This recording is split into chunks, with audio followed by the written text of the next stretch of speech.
Welcome back to the Nightlife Podcast, Season 3, Episode 10, I believe. Yes.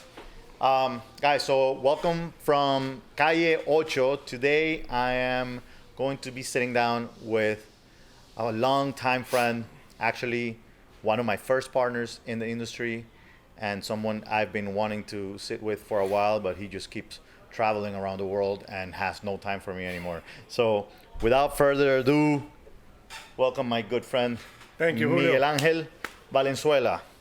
Pleasure being here, man. Thank you Dude, for having me. I it's wanted been- to be here too. I know you did. wanted I to know be you here did. too. So to tell you guys a little bit about who Miguel is. Miguel was one of my first partners. Actually, we met in a very funny way, which maybe we'll tell you a story. Maybe we won't. I don't know. But but I actually was starting. It was LMG or La Misma Gente at the time had started doing our first parties, and we found a flyer somewhere that.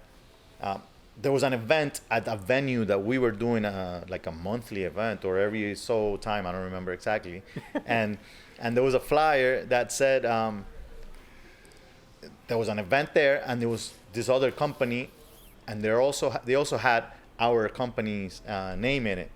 I was like, we're not doing that event. Like, what's going on? What is this? Who is this person? You can blame Antonio Pina for that. I know Stealing exactly. Your name thing. Antonio. A la silla. Antonio.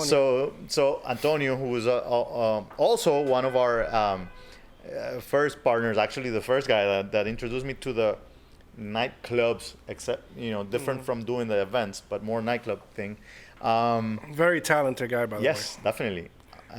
So Antonio joined Miguel in doing this event. We had basically separated right before that, and he said that they could use that name, which was Well, that mine was and my his other name, partners. actually. He said that it was His name, and we just put it on the flyer. I didn't think much about it, but Right. that's what it was. But let me say something real quick before Yeah, you yeah. move on from it's the... good from to, the- to hear both sides of the story. No, after a it's few good. years. It's actually funny because I remember that phone call I received from the person who was your partner, and shout out to Victor Malo, man. Yes. A great friend Victor's about to open a new venue in of his own Orlando. He's yes. killing it in Orlando, man. Amazing job, buddy. I remember that phone call I received. It was like a mob phone call. This guy called me and he was like, "Ring, this is Victor Malo from La Misma Gente production. You cannot do an event in that venue because we have an exclusive contract with that venue. So if you want to do a party, you better bring us as a partner or you don't have a party." So Yeah. it was like, man. Oh, my So God. we partner up in like, I had no choice. I was like, Right, okay. right. It was like we came kind of with a gun. I remember, as a matter of fact, I brought in a bag. I mean, we're talking about when we were in our teens, and I remember I brought a bag that looked like a lawyer's bag, like if I had serious papers in it or whatever, to look like professional. I'm bringing all these papers to the meeting. First meeting, yeah, to we the had. meeting we had with you. I think it was your house, if I'm not mistaken, but we met at your territory. I remember that. But we came, and I brought in that bag to look all serious. I'm like, be ready for us to sue or whatever. Right, Because right. this is a serious matter. You're using our name. This is all our legal papers and all Yeah. this stuff. They don't belong to this guy, whatever. All this stuff. But we made a deal, and we decided to do this together, and that we were, And it was the best thing to happen. Yes. It was the best thing to happen because even if it was under those funny circumstances, Yes. I was starting. It was my first real party. right. It was my first ever party where I was going to make money, right? So I didn't know what to expect. Yeah, that's what we thought. And I was only listening to Antonio, right? Right. Because Antonio's the one with the experience, right? But partnering with you guys was a very smart thing because I was able to learn a lot because you guys were already doing this game before I started. And the party was just incredible. We had like a freaking line around the block in a ranching candle. Yes. Like everybody was like, "What are you doing? Making an event in that area?" And I was surprised that so many people came. I've been wanting to do those kinds of events again, like you have no idea, because just want to go back to roots, and I believe wherever anybody is around the world right now, Right. even though I'm here to teach you about the nightlife industry more than anything, when it comes to entertainment, there are so many new opportunities and so many ideas. New in a way, but it's really more like going back to how things were before, you Right. know, and not just sticking to what everybody knows and getting outside of your comfort zone a little bit. But anyway, why don't you tell us, a little bit more about who you are or your trajectory in the nightlife industry? Well, Julio, I'm going to be honest with you. I'm not very good talking about what I've done and about myself. I think you can actually say a little bit more. But yeah, I was able to do a lot in nightlife in Miami. When we started, Miami was pretty much a ghost town for the type of events that we were doing. Correct. We had two very important people that were actually opening the door for us to be able to explode it, right? Which was Diego San Roman, yes, with Senior Frogs on Thursdays, and then we had Aurelio Rodriguez on Fridays. Yes.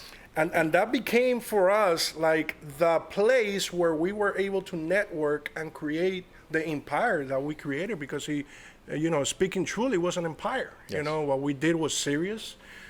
We took this extremely, extremely personal, and we wanted to be the best, and we wanted to make an impact in Miami, and I believe we did. Right. We did that, and it's part of the history. Correct. But, I was able to work with the Stefans. I was able to, obviously, the first time I partnered with you guys, we did an amazing grand opening event that it was a Halloween party, I remember, in South Fork. Correct. And you're about to do Halloween grand opening here, so yes, by the way, this is probably going to be amazing. At Calle 8 from El Santo Diablo. This is the new location from Roman Jones, same creator of Kiki on the River and many other venues. But basically, we're going to start our Thursday night at this location starting Halloween, which should most likely be tomorrow. And don't miss it, man. This place looks crazy. I wish I was here. I'm going to travel, but this place looks amazing. So you shouldn't miss this event. It's going to be interesting.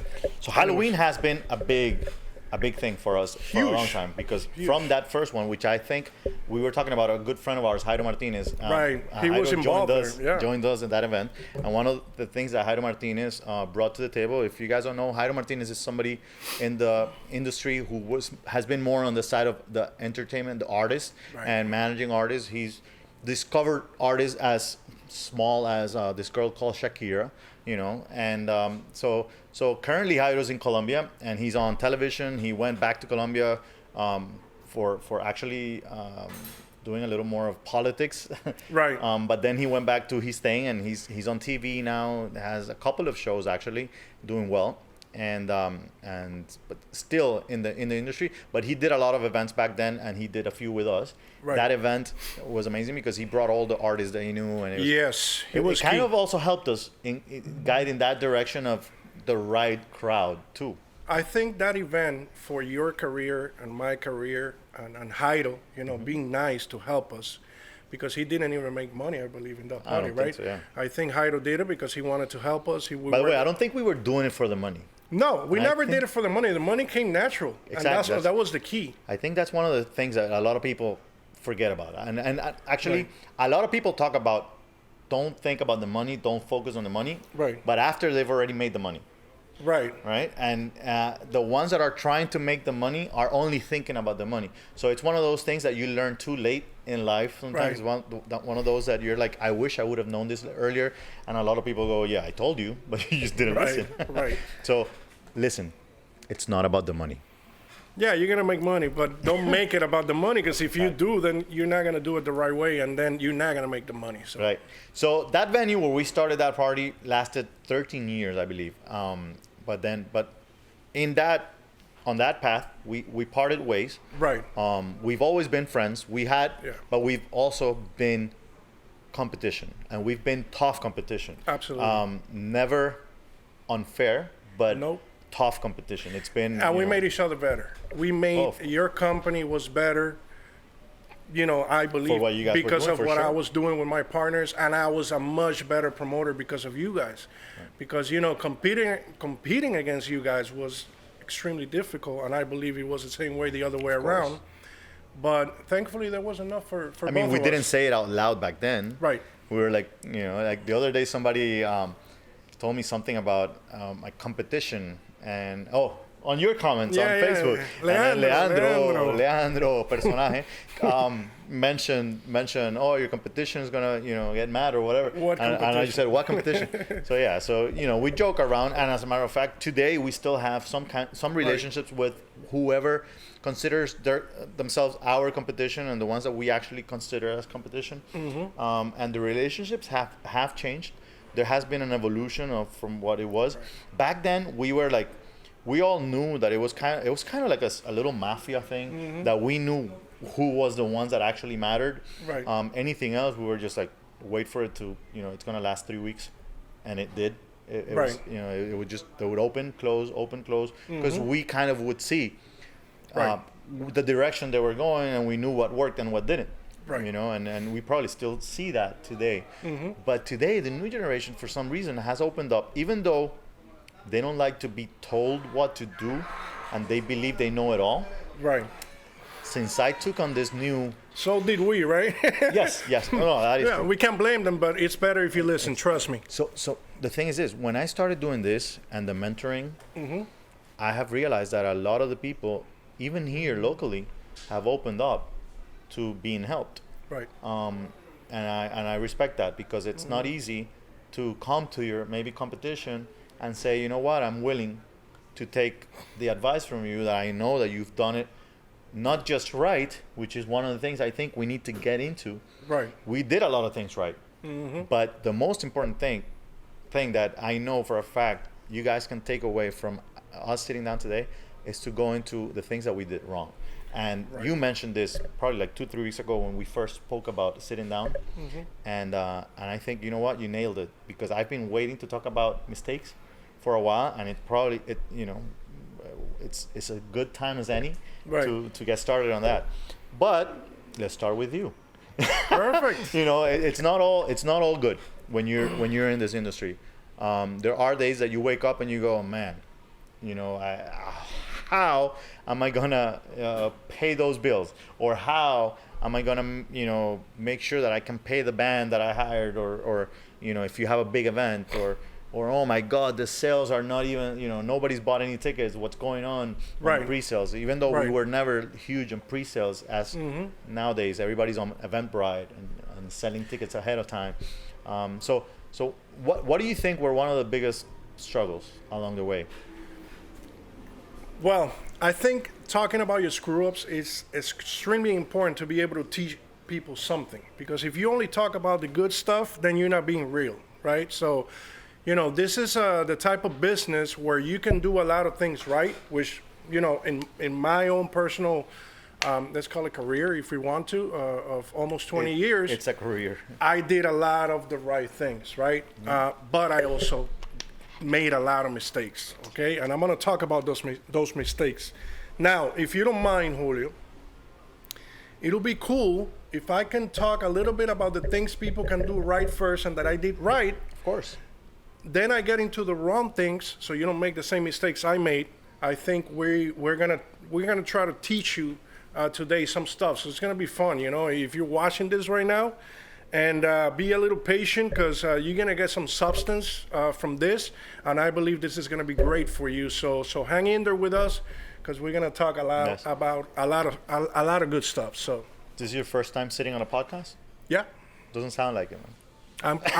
And look, you want me to be honest? I'm freaking nervous, but hey, man, it is what it is. I'm not used to having this thing in front of my mouth, man. So that's a good thing, that you're not used to having a thing in front of your mouth. That's well, I'm glad, but whatever. So all right. So let's talk about the good things. What do you think is something that is a must? Something that you have to have or have to do in order to make it, to survive in. You're talking about 20 years, 2 decades. It's not that easy to be in this industry that long. Especially in Miami, right? Oh, people talk about, Miami, because you have it so easy. No, it's the most competitive market in the world. Making it here, it's kind of like the New York song for Miami.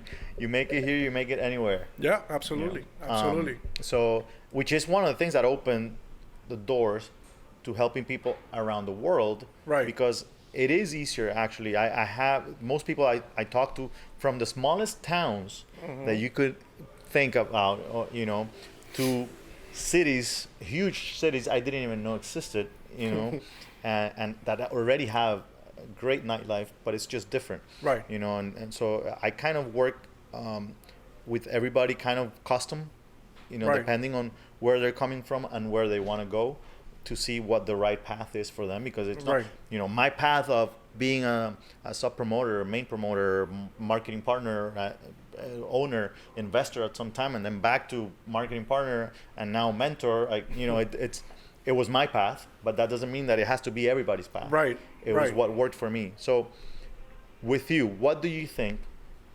For example, that's a good question for you. What do you think is the path that people should be taking if they want to get into the nightlife industry and stay in the nightlife industry for 2 decades? What should they be doing? Well, like you mentioned, every city is different. Every demographic location is going to have a different approach, because obviously the behavior of the crowd is going to be completely different, right? The competition is going to be different. Mm-hmm. Miami, like I mentioned, is one of the most, well, I'm going to say it's the most competitive nightlife market in the world. Yeah, you can say Ibiza. Let's say Ibiza a close second, but Miami's Miami. And if you want to make it in Miami, you got to be on top of your game. And obviously there's two different types of Miami. The Miami that when we started, the first 7-8 years of our careers, maybe 10 years, you know, we were the name. We were everything, because the promoter was only main promoter, DJs, and you had to do it all. Your name was the one that was going to pack the party, right? Then obviously someone came, someone from France, and had this creativity and started making, you know, everyone a promoter. And then that's when the game changed for everyone. We had to adapt to those changes. Right. We had to work with him to Right. learn those changes, and then we started applying it in your company, my company, and that's how we were able to survive and continue to be relevant in Miami. You and Kia, you know, LMG, have been amazing at staying in the game. I got tired of it. I retired 4 or 5 years ago, so my hat's off to you that you guys are still, you know, on top of your game. It's not easy, guys. We were able to do your retirement party, right? so that's how it was a good closing cycle. Correct. You know, starting together and I did the retirement party, and then I came back for another, yes, you know, 2 years. There was a comeback. Right, there was a little comeback, because it's not easy to get out. Let me ask you a question about getting out. Okay, I know you're out, and I know you've been traveling. You've been, you know, in Mexico a lot, and here, and you know, you just came back from a trip. But are you maybe just one phone call away from coming back? You're always one phone call away from coming back. This hard, man. You know, I don't It's want hard to. when you really love it. It's tough, because it is the adrenaline and the rush that you feel when you're in this business, and when you know, create an experience and you live it, and you see the results of how hard it is to really do it, and at 1:30 in the morning you're on top of that DJ booth and you see people going nuts. Right. That feeling, I haven't felt it, you know, in a long time. So I miss it, yeah. How important is the DJ when somebody chooses their DJ for their party? Right. Well, what I was going to say is that there is two paths. And I recommend for you, in today's world, you need to find someone like Julio, you know, who's going to teach you how to really make this a reality for your life. You can try it on your own. And you probably will do well if you have passion, because that's the most important thing. You got to be so freaking passionate when you start promoting parties. If you're just doing it because you want to get free drinks and you want to party for free, then, you know, you're going to make that kind of money and you're not going to go anywhere, right? And if that's good for you and that works for you because you have a good job, then, you know, more power to you. But if you want to be someone relevant, it starts with passion, man. You know, I used to go to Senior Frogs back in the days on Thursdays, and I used to go to the bathroom, and I'm peeing next to a guy, and I'm pulling out a freaking flyer and invitation and say, hey, man, don't miss my party. You got to do it next Saturday. Yes. I was Make hungry. sure you pick the right hand. Yeah, that's very important. That's very important. But what I'm trying to say, you have to be extremely passionate about what you're doing. You have to believe it. You have to sell it. And you have to pay attention to the details. But let's talk. A good way to start is to work with someone like Julio, who has an established company, who can provide a platform for you guys to be able to start building a name for yourself and to be able to learn. You know, if you're not in Miami, I know Julio can teach you through not only the podcast and the book, which has a lot of valuable information, but he can, consult for you. That's a good way to start. But if you want to get into this business, you got to understand it's not only fun. You're going to have to work. You're going to have to take it serious. And if you want to build a career and make a name of yourself, it starts with passion. So Right. It's very hard for me to say how to start because, like you mentioned, every market is different. Correct. But a good way to start is to seek the counseling of a guy like you. I think that would be very smart. Why? Yeah. And I'm going to tell you why.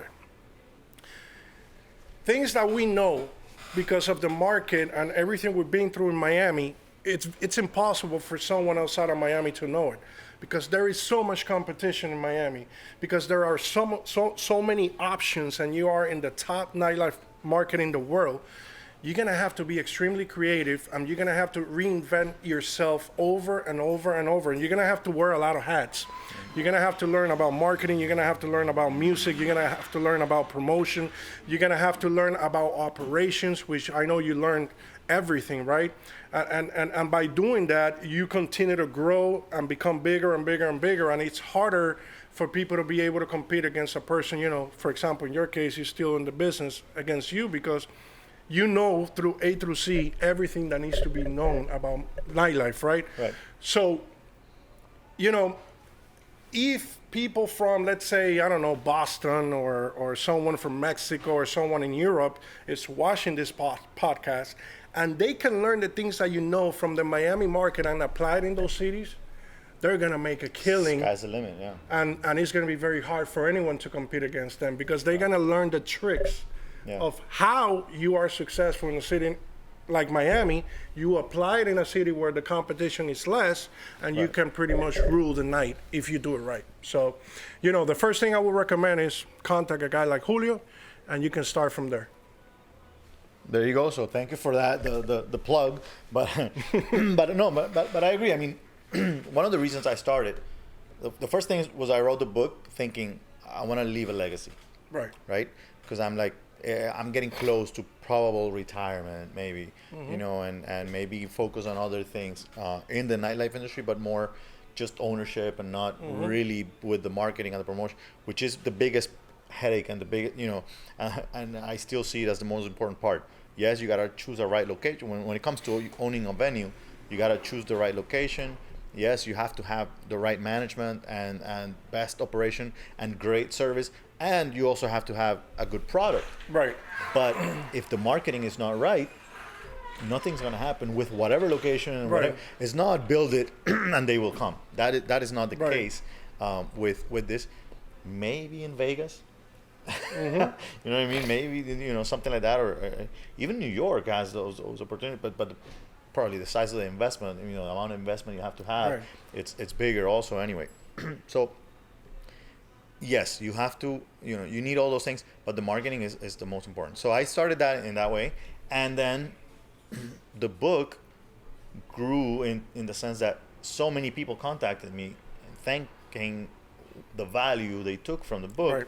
And what they took the most was the inspiration as to, okay, so if you could do this, coming to this country as an immigrant, Right. and starting a company with $50 your dad gave you and going from there and building it into all the employees they had at some point, all the different clubs that you guys have owned and all those things, then why can't I, right? So going into that route of finding a good mentor, sorry, that's where I decided, okay, I gotta have a course. I made the course, and now what I'm realizing is I'm helping more people one-on-one, Right. because everybody's different. So yeah. Now, forgetting about everybody being different and everybody, and coming this way and getting the help, which by the way, don't forget to ask for it, because I don't know where you are. What if you were in my shoes and you were today mentoring and helping the new generation? Where would you start? Where do you see yourself guiding them to do when it comes to, for example, what I believe is the first part of every process, which is the motivation part. What Right. kind of mindset do people need to have Are there any type of people that should not do this, for example, or not? Why are we laughing? It's funny because I had people that I never thought that were good promoters because they had a horrible personality, but for some reason they were like one of the top promoters that I had, right? And it's difficult, but I believe someone who is doing it for the right reasons is going to succeed. If you do it because you want to provide experiences for people and it gives you joy, to provide those experiences, and it's important for you to promote something that is going to make people have a good time. That's the main purpose you have. Then you're going to succeed. If you do it because you want to make money and you want to be famous, you want to be popular, you want to, hang out with all the, cool people, the celebrities, that's part of it. You're going to get to that. But that comes by you being true of the reasons why you want to do this. So I'm not going to say in particular you got to be a certain type of person, but you got to be a person that understands that you have to have the right mindset and do things for the right reasons. If not, don't waste your time. That's my advice. Cool. When it comes to partying, how much partying is too much partying? Oh my God. I think I'm a perfect example of what partying really means. When I said we're going to talk about the screw-ups, one of the things that I did wrong, I had a lot of success. I was able to work with the Stefans. My parties were known for having all the celebrities. I think I can take credit for being the first one. I believe one of the things that gave you the edge was quality of people. I focus on that. People and music. The correct music. Right. I don't know how you would have handled the reggaeton era. I don't know what you would be playing because you always cared about good music. Right. And it wasn't always what's on the radio. Right. Getting to that music first. Right. And getting it out there first. Actually, radio came to us to see what we were playing so that they would play it. Yeah. It was the other way around. So, we always had kind of that ear for the artists, and you always applied it to your parties. Absolutely. Having the right DJs was a big thing. For me, music was number one. DJs didn't really like me at the beginning. The DJs that worked with me, they hated my guts because I was that guy that pushed them so hard that I don't know if I made their job fun, but I was the guy who was knocking at their door and saying, we're going to go through music. We're going to build a library of music. We're going to talk about what you did wrong last weekend, how you can make it better. And every single week, we were searching for new music, new sounds. Obviously, at that time, it was very popular to use the term international. A lot of people were using the term international, which it was a big part. I wanted to switch it around, and I remember Brian Peña, who was my partner, I told him, look, man, I don't want to use international. Let's call it Latin and world rhythms. Why Latin and world rhythms? Because we wanted to have a perfect blend of what was hot in Latin music because we represented the Latin community, but we wanted to also implement at that time, everything from electronic, from hip hop, from 80s rock, retro music, classics in different genres, because people think Latin music, Latin music. No, Latin music has a lot of different avenues, right? You have Latin rock, you have merengue, you have vallenato, which became really, really big in Colombia. You have Latin pop. So you had to know how to. Now we have reggaeton pa' allá. Trap, it's and pay attention to dembow. It's coming. No. It's coming. No, it's not coming. It's inside all my It's happening events. already. I already saw the Yudi Chimbala. Oh yeah. From Dominican Republic. Yes, we bring a lot of artists from DR right now. Awesome. And we have actually one of our main guys has a lot of Dominican. Right. Support it, because dembow, and I'm glad you're doing it already. Dembow is going to take over pretty soon. And I think it's important for you guys to be involved already, because that way when it hits big, you guys are already, ahead of your game. But anyways, you had to, it was a tough combination, because you had a crowd that you had to please, playing all this different type of music. So for us, it was like, look, if we have an American, we were the ones doing the Latin and world rhythms, the international parties in South Beach, right? They were the ones doing it on this side of the bridge. So my clientele was a little bit different because I had more of a blend of different where people are from, right? So we had to cater to a lot of different tastes. So music for me was the most important thing, and the quality of the crowd, like you mentioned. And I had a lot of people who helped me, attract all the celebrities, meet the celebrities, become friends with them, Right. and be able to do all the birthday parties and stuff like that. So that helped me create a brand, and that was beautiful. So I think what I want to do is I want to end this with the positive notes and invite you to stay for another podcast just for the negative things. Okay. But I want to end it on a note, and it has to do with PR. We spoke about Jairo Martinez at the beginning, and Right. and how great he is at PR and with people and all the things, and how good public relations opens doors. For example, someone like Dave Grunman is where he is today due Right. to his PR, and for you it was great. It is something that you guys should be always thinking about. What is the secret sauce when it comes to treating those people? Because not everybody has it. Right. For example, through my career, one of the things I wish I would have done more is build more relationships with all those artists that I met throughout the years. Right. And that it was kind of like, yes, this is the artist, he's coming, boom, he's performing, we would shake hands, take a picture for the website or for whatever it was at the time. Next.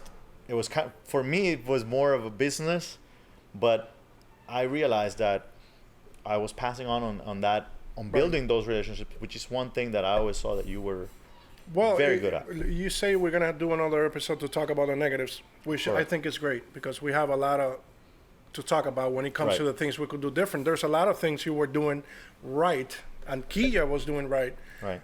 That I was doing wrong, that I was not doing like you guys. So Okay. I think there was a lot of things that I wish also I could have done better, that I saw you guys do it the right way. And it was just different path, But what is the secret when it comes to the way that you treated artists? Because I want people to take a little bit on that, on how they should build the right, I think you have more of a good sauce when it comes to that compared to us. We did a lot of artists a lot of times, but it was always business transactions, Right. kind of, more than actual, like there's artists that still come to you today and sit down with you when they're composing songs and that kind of thing. Mm-hmm. So, what do you think you did different? The first thing you got to do is you just got to be yourself, man, and you got to be extremely likable. I think I use my charisma to my advantage. Right. And I never asked them for pictures or autographs. Never kissing ass, right? Never. It's not about kissing Never. ass. I don't have pictures. I Right. had people like Enrique Iglesias. I had people like Thalia. I had people Ricky Martin, Carlos Vives, Jennifer Lopez, Sofia Vergara. I had so many of those big celebrities next to me in my parties, and I never took a picture with them. Why? Because I didn't want to be a fanboy. I made the cover of TV Novela with Sofia, so Oh, that's awesome. no, it actually broke our relationship. Oh, yeah? Yeah, I didn't know they were taking the pictures, but And it was not your fault. But yeah, man, just be real. Don't be a fanboy. Be their friends, and don't try to show too much hunger from getting from them. Celebrities used to come to me because they were getting a benefit from me. I was the one who was treating them, extremely well. I paid a lot of attention to make sure they were at the right location, at the party, at the right table. People were not bothering them. I was making sure that I didn't have any cameras around them. I was making sure that they were actually enjoying themselves. And then I was able to connect with them in a personal level and then, grow those relationships where they trusted me and they always wanted to be around me. I received phone calls from, I remember one time I received a phone call from Angelica Vale, which is a huge personality in Mexico. And thanks to people like Jairo, Abraham Mendez, who introduced me to a lot of those people. Abraham, man, you were amazing in my career. You promoted me so much with the Mexican artists. And I just picked up the phone Hola, Mike, Angelica Vale. I was like, oh my God, I never spoke to this girl before. She's calling me Mike. And she told me, Abraham gave me your number. I'm here in Miami. I want to hang out. And that's a party I was actually doing. I think you guys were involved. Level 25, that super popping, cool happy hour in Coconut Grove, that it was on the 25th floor. She showed up to that event. It was an incredible event. She had a great time. So, the secret sauce to build relationships with the celebrities, first, you got to have the right product. Second, you got to surround yourself with the right people, the managers, the ones who are not famous, the ones who are behind the scenes. And the same applies for any niche and any type of music. This is not Latin music, only. This is it's hip hop, it's R&B, it's house music. It doesn't matter. Yeah, and when you're doing your job, you got to treat everyone great, man. Because you never know who's who. There was a lot of people that went to my parties. I got introduced to them. I gave him a smile, shake hand, be humble, be cool. And then that guy, oh, I'm the manager of this person. Oh, really? Right. Oh, cool. Let me get your number. Then that person is going to get you and give you access to those celebrities you want to be friends with. Miguel, so thank you so much, man, for your time and what you've been giving us. Like I said, you guys are not going to want to miss it, because we are going to do another one just focused on the negatives and the wrong things that we both did. So hope to see you on that one again. And I don't know if you have anything that you want people to follow on Instagram or anything like that. Yeah, if you want, you can follow me on Instagram at Miami Miguel. And that's it. At Miami Miguel, and if you have any questions, man, I'm very open, and I'm always willing to help. So you can contact me at Miami Miguel. There you go. So you know where to find me, at the Nightlife Entrepreneur on Instagram. Nightlife Podcast is the website where you find all the episodes. YouTube, iTunes, Podomatic, Spotify, you name it, and the book on Amazon. See you guys next week.